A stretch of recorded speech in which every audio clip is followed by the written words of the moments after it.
people, I don't care if you want to call it a devil or a ghost or a demon, there's something in this home which has the intelligence to inflict physical and psychological harm upon this family. 1972, Hurricane Agnes had flooded much of northeastern Pennsylvania. Many families were forced to flee their flooded homes, one of them being the Smurls. Luckily for them, a duplex was up for sale in the town of West Pittston. Jack, Janet, and their first two daughters, Dawn and Heather, moved into the left half of the duplex, while Jack's parents, John and Mary Smurl, moved into the right half. The Smurls were a close, loving family. They enjoyed living with Jack's parents and had no trouble sharing the duplex with them. The Smurls had spent much time and money redecorating and remodeling, doing much of the work themselves. The first 18 months on Chase Street were the happy ones, but things would change. Mary Smurl purchased a rug for their half of the duplex. When she rolled it across the living room, she discovered a large, greasy stain in the middle of it. Mary and John cleaned the rug, but a couple of days later, it reappeared. They kept on cleaning, but each time it would reappear a few days later. This wasn't the only strange experience they had. While renovating their house, tools would often disappear and then reappear in strange places. Then, one day, Jack Smurl was watching TV when all of a sudden, it burst into flames. Their daughter Dawn, too scared to sleep in her own room, would often go to her parents' room late at night. When asked by her parents what was scaring her, she reported seeing people floating around her room. While these could be a young child's imagination, the fact these unusual events continued made the Smurls' story more believable. Footsteps would be continuously heard on the stairs, drawers would open and close on their own accord, radios would blare although they were unplugged. Empty rocking chairs would mysteriously rock and creak as if someone was actually sitting in them. In 1977, Janet gave birth to two more children, Shannon and Karen. At this point, the Smurls had somewhat gotten used to these unusual activities. In 1985, what had started as harmless disturbances had escalated into frightening experiences. The house would often get ice cold. Jack's parents, John and Mary, would hear loud and abusive language coming from Jack and Janet's side of the duplex. John had enough of hearing these arguments and decided to confront his son for talking to Janet like that. He walked into the house just to see the family having a good time watching TV.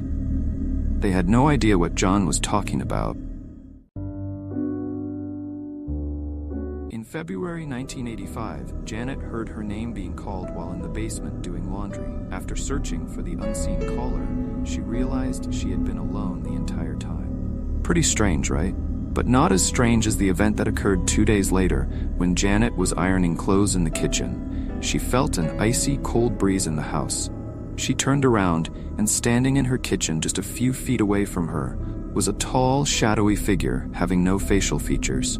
It began to move towards Janet, walking past her, and as she looked back, the creature made its way from the kitchen to the living room. Janet ran to the other side of the duplex. On entering the house, she found Mary sat on a chair in the living room. Before Janet could tell Mary what she had seen, Mary told her that she might be losing her mind, saying she also saw a shadowy figure walk into the hallway before disappearing again. From that point on, the haunting activities would dramatically increase. The spirits were now trying to physically hurt the Smurls. A large light fixture crashed down from the ceiling, inches from Shannon, nearly killing her. On occasion, the demon allegedly threw one of the daughters down the stairs. The family's German Shepherd was thrown against the wall. Even the neighbors reported hearing screams and strange noises coming from the house when the Smurls were not even home. In an attempt to get rid of the demons, the Smurls contacted the Catholic Church for help, but they couldn't help much without concrete evidence. Before we talk about Ed and Lorraine Warren's involvement in the case, if you like watching horror and true crime documentaries, please like and subscribe. The Smurls, having no one to turn to, reached out to world-renowned demonologists Ed and Lorraine Warren, associated with New England Society for Psychic Research. The Warrens were famous for their investigations in paranormal cases like the Amityville and Enfield poltergeist. Their cases have been the subject of books, movies, and documentaries. As soon as the Warrens arrived in West Pittston, they knew something wasn't right. According to Ed Warren, the demon that inhabited the Smurls' home was very powerful and it shook mirrors and furniture after they tried to persuade it to leave by playing religious music and praying. Warren claimed he felt a drop in temperature and saw a dark mass form in the home, and the demon once left a message on a mirror telling him to get out. After months of investigation, Warren alleged that he had a number of audio tapes containing knocking and rapping caused by the demon. In his statement, Times Leader, a local newspaper, Warren declared, "The ghost, devil, demon, or whatever you want to call it, is in that home." While investigating, Lorraine Warren concluded 4 spirits lived alongside the Smurl family. These included a spirit of an old woman, a young girl, and a man who died a tragic death within the house. And the most powerful of them was a poltergeist that controlled the other spirits. Ed Warren claimed to have the audio recordings of the demon's disturbing activity within the house. He also saw things moving on their own. Ed tried to get the spirits out from the Smurl's home, but it didn't work. During this time, the clergy in Scranton, who initially thought the Smurl's haunting lacked evidence, now seeing the gravity of Smurl's situation becoming increasingly evident, decided to take their job more seriously. Reverend Gerald Mullally, the chancellor of the Diocese of Scranton, expressed sympathy towards the Smurls. Although he didn't make any definitive statement about the haunting, to investigate further, he called Reverend Alphonsus Trabold, a theology professor. However, Trabold did not visit the Smurls, but several local priests from the parish began to visit the Smurls' home, performing blessings and prayers. One of these priests decided to stay at the Smurls' home for 2 nights. Surprisingly enough, during his stay, nothing unusual happened.